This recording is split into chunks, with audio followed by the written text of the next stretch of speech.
생방송으로 보내드리는 건강 스페셜 여러분 함께하고 계시는데요. 저희 그 임플란트에 대해서 그동안 여기서 쭉 알아봤습니다. 네. 그런데 이런 임플란트 아까도 이제 고리식에 대해서도 네. 잠깐 얘기가 나왔었는데요. 예. 임플란트가 잘 지지할 수 있도록 인공적으로 잇몸뼈를 만드는 이 골리 이식술에서도 저희도 또 잘 알아봐야 될 것 같습니다. 네네. 어떨까요? 그럼 네, 실제로 잇몸뼈를 이식하는 데 있어서 사람의 두개골 구조에 있는 위쪽에 있는 상부에 있는 상악 그리고 아래쪽에 있는 보통 우리가 하악이라 부르는 아랫뼈랑 정말 방식이 조금 다를 수가 있어요. 이것에 대해서 조금 더 자세하게 알아보는 시간을 갖도록 하겠습니다. 네. 도움 말씀 주실 박웅표 원장님 화면으로 먼저 만나보시죠.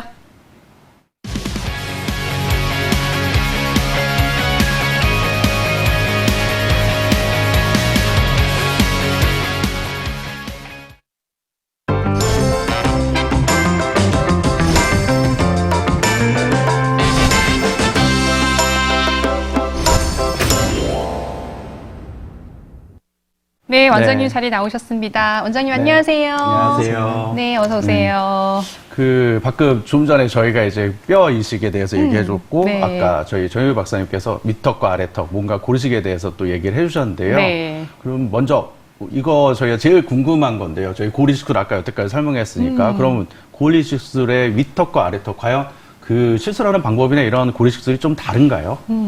네, 윗턱과 아래턱의 임플란트를 할 때 골 이식에 대한 내용은 좀 차이가 있을 수 있습니다. 아, 그 윗턱뼈 안쪽에는 상악동이라고 하는 빈 공간이 있는데요.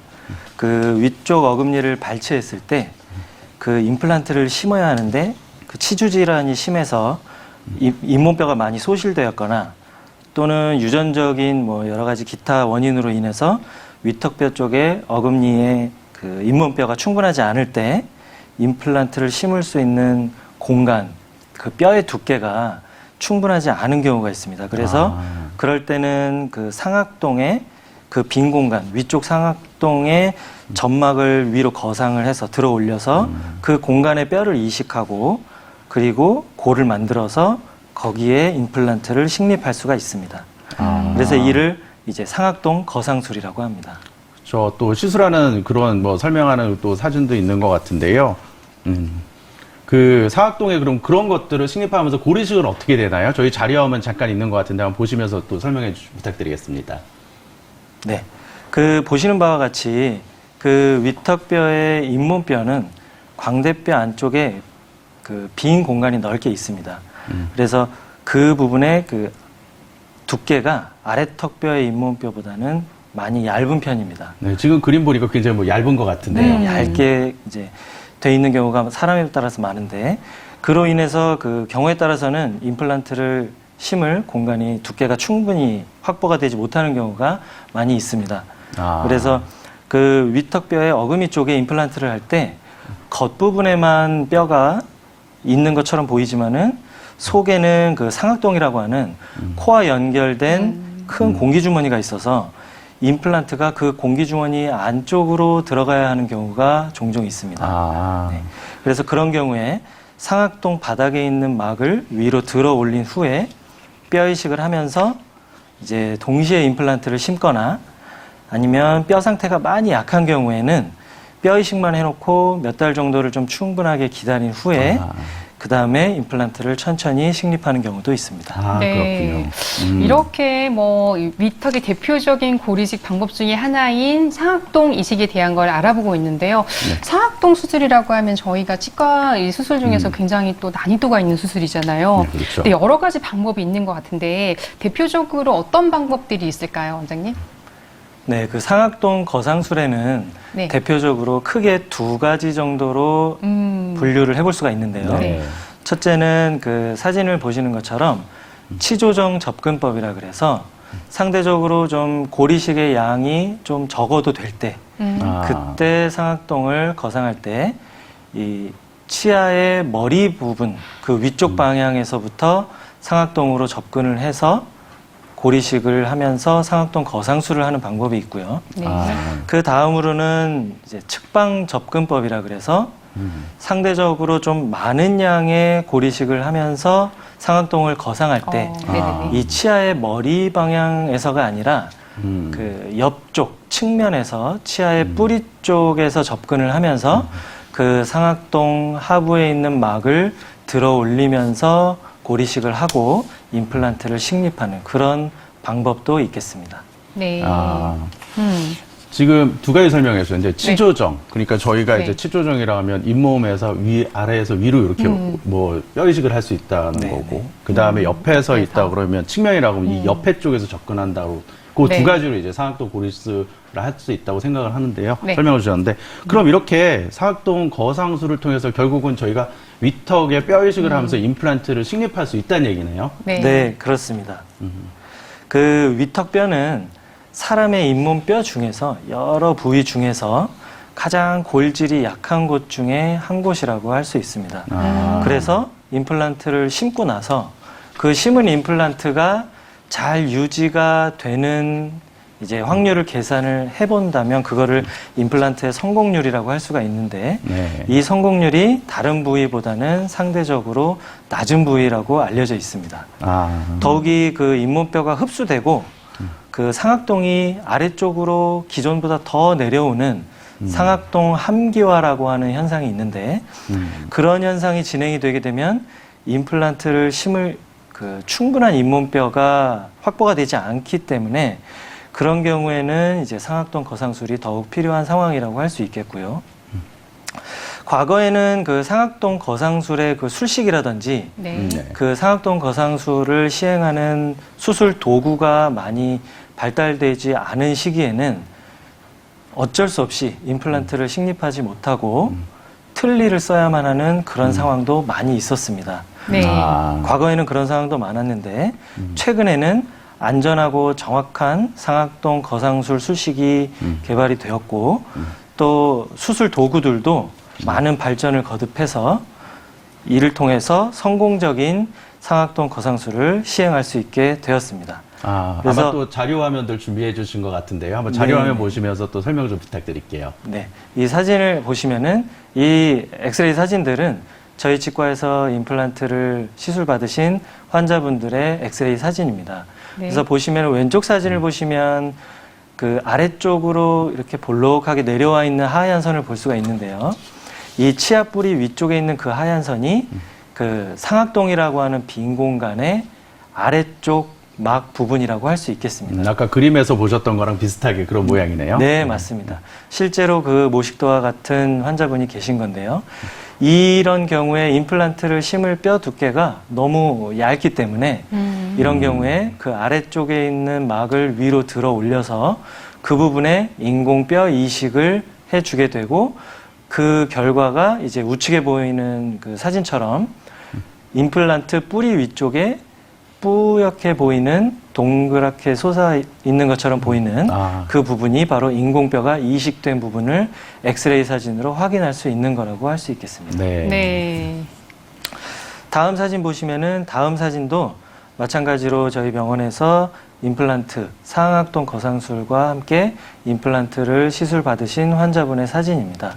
그래서 이 아래쪽 시술 후 사진을 보시면은 좌우측 양쪽에 그 위쪽 임플란트가 식립되어 있는 것을 보실 수 있습니다. 네, 뭔가 하얗게 이렇게 보이는 그 기둥 같은 게 이제 고기의 임플란트인 거죠? 네, 맞습니다. 이렇게 근데 이식을 한 잇몸뼈가 또 자리를 잡는데 걸리는 특정한 시간이 있을까요, 원장님? 아마. 네, 그 임플란트를 심었다 그래서 바로 완성이 되는 것은 아니고요. 네. 그 심은 임플란트 뿌리 부분이 뼈와 이제 골 유착이라는 과정을 통해서 단단하게 붙는 과정이 필요합니다. 아. 그래서 그런 과정은 어쩔 수 없이 어느 정도의 시간을 필요로 하게 되는데요. 이 회복 기간은 일반적으로 아까 그 앞서 원장님께서도 말씀을 해주셨지만 3에서 6개월 정도로 예상을 하고 있습니다. 다만 그 뼈 이식을 하는 부위나 또는 뼈 이식에 들어간 그 양이 얼마나 되는지에 따라서 차이가 좀 있을 수 있고요. 그 또 상악인지 하악인지 위턱뼈인지 아래턱뼈인지에 따라서도 차이가 있을 수 있습니다. 아. 그래서 그런 여러 가지 변수들을 종합해서 회복 기간은 환자분들마다 어느 정도 차이가 있을 수 있다고 할 수 있겠습니다. 아. 네, 이렇게 뭐 상악동 거상술 기간도 어떻게 보면 조금 많이 걸릴 수 있고, 그리고 어려운 수술인 만큼 우리가 또 상악동 거상술을 할 때 고려해야 될 부분이 있을 것 같은데요. 대략 얘기를 들어봐도 숨구멍이라고 하는 부분이 있는 걸로 네. 봐서 뭐 코라든지 이런 부분들도 좀 같이 관찰해야 될 것 같은데 그쵸. 어떤 중요한 구조물을 확인해야 하나요? 네, 그 상악동이라고 하는 구조물은 네. 사람의 코, 비강과 연결이 되어 있습니다. 아. 그래서 이 상악동 거상술을 하면서 임플란트를 해야 되는 케이스에서는 네.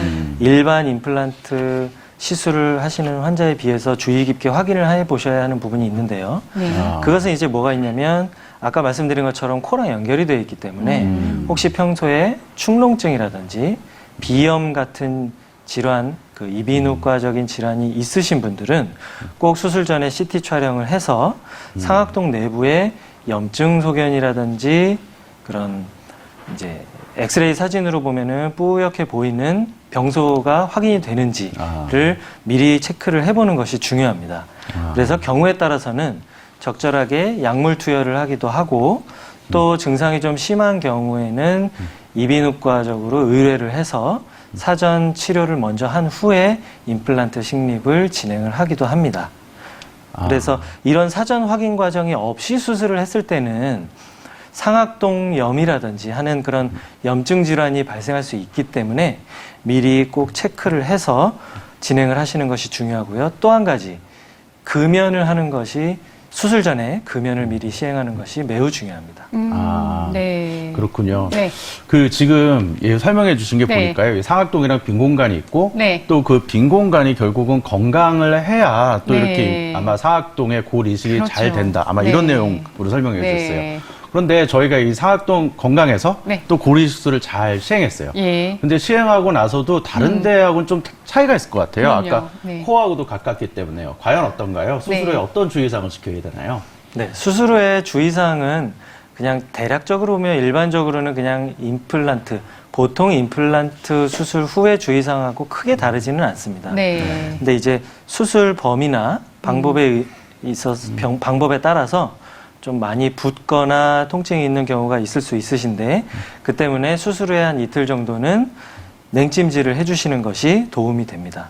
그리고 수술 후에 한 3, 4주 정도는 얼굴에 압력이 가해지는 것을 피해 주시는 게 좋고 아까 말씀드린 것처럼 상악동은 코와 연결이 되어 있기 때문에 코를 강하게 푼다든지 또는 비행기를 타신다든지 비행기를 타게 되면 이제 기압의 변화가 있을 수 있기 때문에 그런 행위는 좀 조심을 해주시는 것이 좋고요.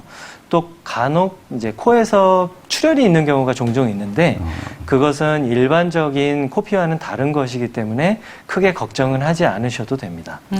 그리고 한 달 정도는 아까 말씀드린 것처럼 금연을 해주시는 것이 매우 중요하고요. 그래야 이제 염증을 방지할 수가 있습니다.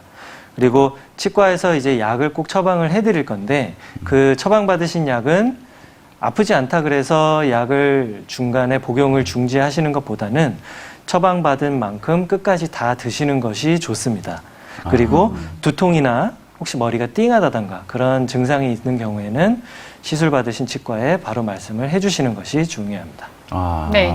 좀 들어보니까요. 네. 수술 전과 수술 후 딱 네. 똑같은 얘기가 두 번 나온 게 하나 있어요. 어. 금연이거든요. 저 굉장히 네네. 이제 상악동 수술에는 아마 금연 네. 굉장히 중요한 것 같아요. 네, 맞습니다. 사실 뭐 임플란트 수술 자체가 금연을 하셔야 되는 부분이긴 하지만 예, 그렇죠. 특히나 이게 호흡기랑 연결되는 부분이기 때문에 금연 조심하시는 게 좋고요. 뼈 이식이 잘 붙으려면 네, 그렇죠. 금연 정말 필수라고 생각하시면 될 네, 겁니다. 그렇습니다.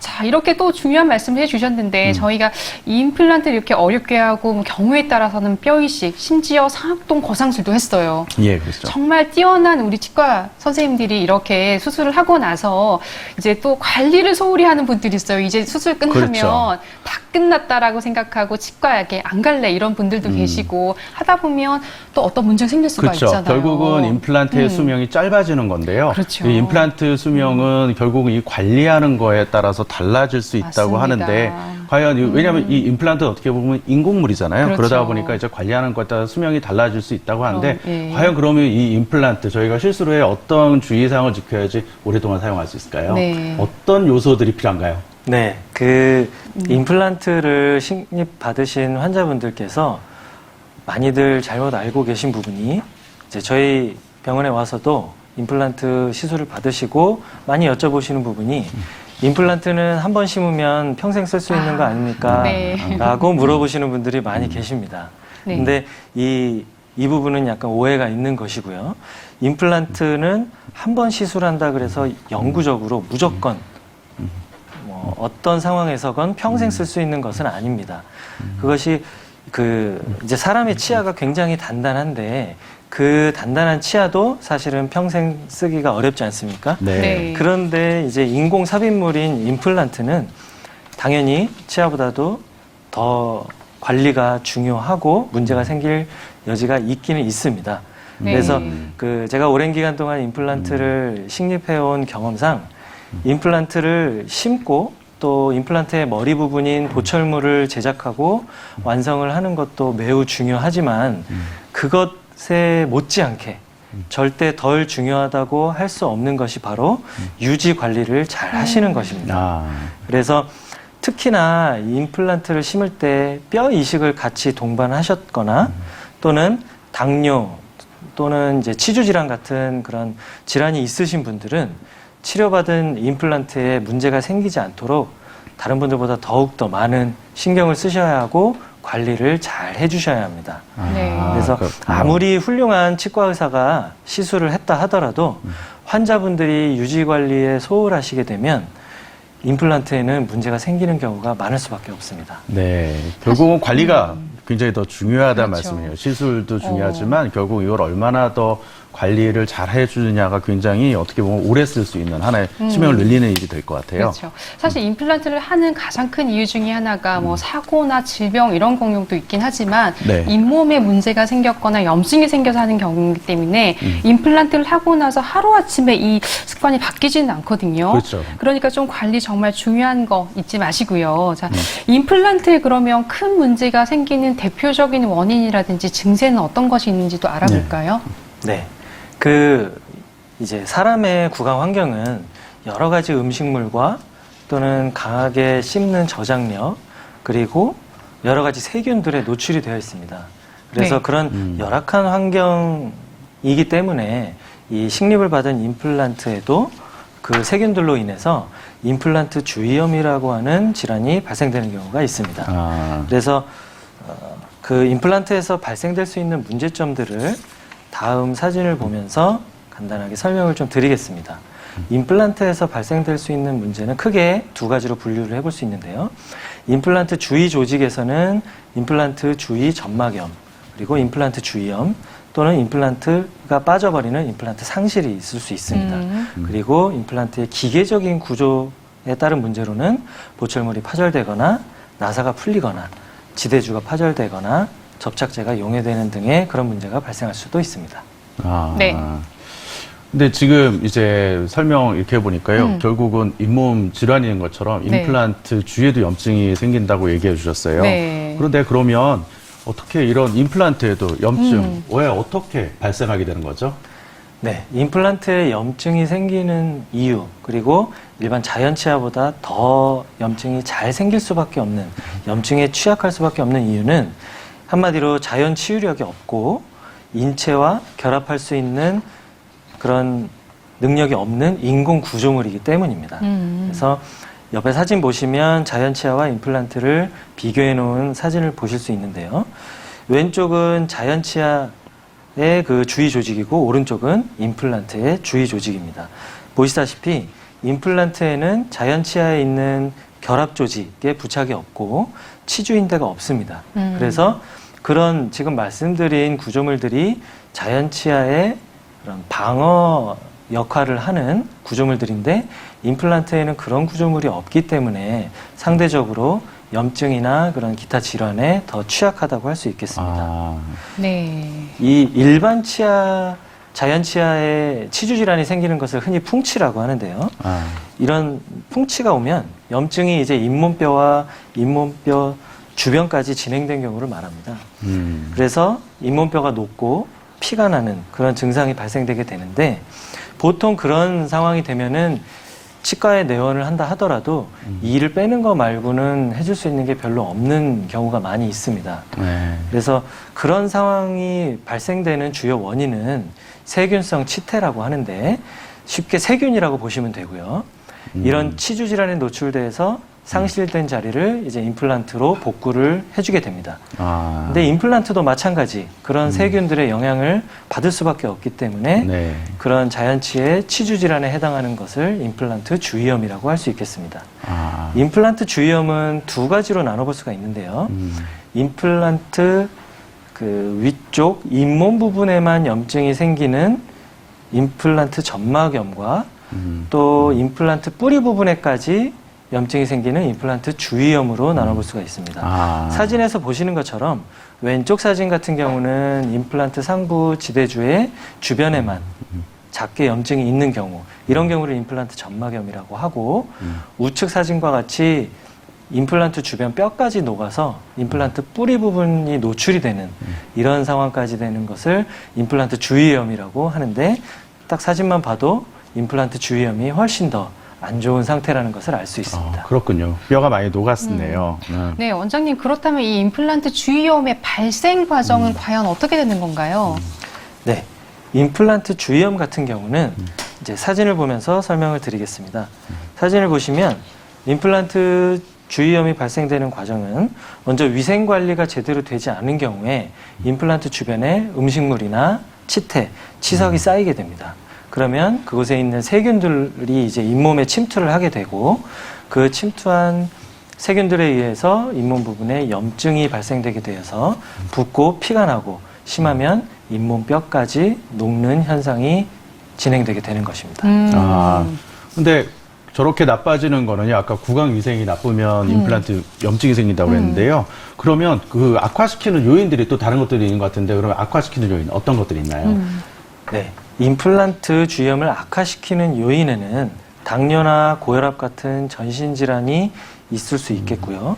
당뇨 환자분 같은 경우는 그 임플란트 주변 잇몸에 혈액 공급이 감소되고 면역력이 떨어진 분들이 많이 계십니다. 그래서 감염의 위험성이 더 높아진다고 할 수 있겠고요.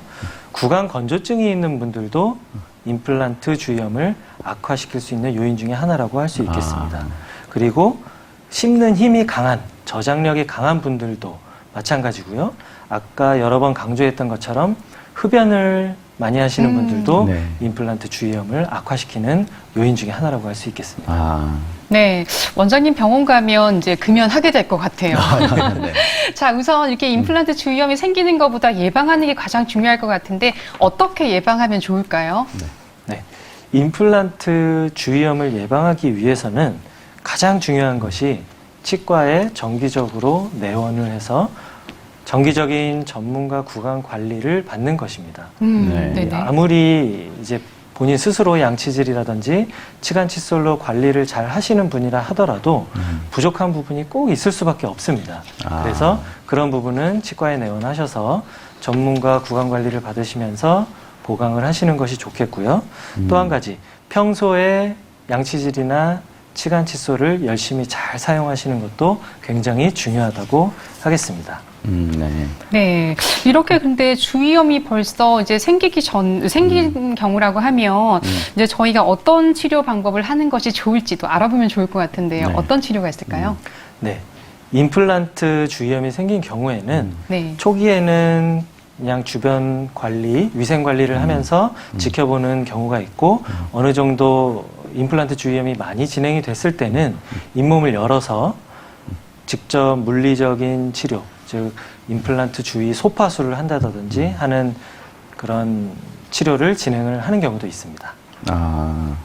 네. 근데 지금 아까 얘기하신 것처럼 여러 가지 이제 관리 방법도 알려주셨는데요. 네. 저희가 이렇게 그러면 관리를 하면 임플란트의 수명 되게 궁금하죠. 정말 이제 궁금하죠. 과연 얼마나 쓸 수 네, 있을까요? 많이 궁금하시죠. 네, 제일 길게 임플란트를 쓴 보고 중에 하나는 40년 이상 쓰신 분들도 계시긴 한데, 아. 보통 일반적으로는 그렇게 뭐 오랫동안 쓰시는 게 뭐 일반적인 건 아니지만, 통계적으로 볼 때는 10년 이상 없이 사용하시는 분들이 100명 중에 90명에서 92명 정도로 보고가 되고 있고요. 20년 동안 이상 없이 쓰신 분들이 80에서 85명 정도로 보고가 되고 있습니다. 아, 네. 굉장히 그 수명이 아까 네. 뭐 반영구적인 아니지만 그래서 네. 저는 굉장히 짧을 줄 알았는데 약 40년 정도 또 쓸 수 있는 그렇죠. 그런 것도 있다고 사실 얘기해 주시네요. 임플란트 역사 자체가 한 50년 정도 됐다라고 하면 40년이면 거의 다 썼다는 말인데 정말 관리만 잘해 주신다고 하면 이렇게 오래 쓸 수 있는 게 바로 임플란트라는 거 또 기억하시면 좋을 것 같네요. 예, 그렇습니다. 예. 결국은 여태까지 얘기해 준 것처럼 굉장히 어려운 과정을 거쳐서요. 네. 저희가 뼈 이식도 하고 해서 임플란트를 식립했는데 성공적으로 잘했더라도 결국은 관리가 모든 걸 다 이야기한다. 그리고 아까 또 하나 저희가 2번 계속 나왔던 게 하나 있는데 바로 금연. 예, 이거 꼭 지켜주셔야 될 것 같습니다. 네, 3개월마다 정기적인 검진도 잊지 마시고요. 저희가 임플란트의 전반적인 내용 그리고 뼈 이식, 임플란트 주위염의 예방과 관리에 대해서도 알아봤습니다.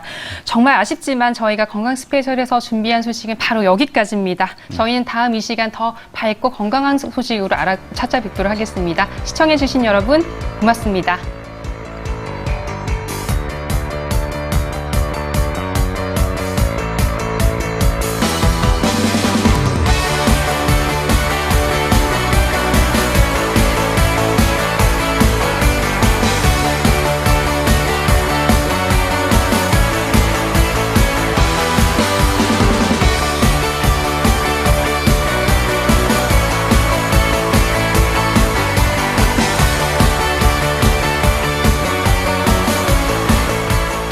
본 방송은 의료 정보에 대한 제공일 뿐 의료 정보에 대한 과시는 위험을 초래할 수 있고 모든 치료에는 부작용이 동반될 수 있습니다.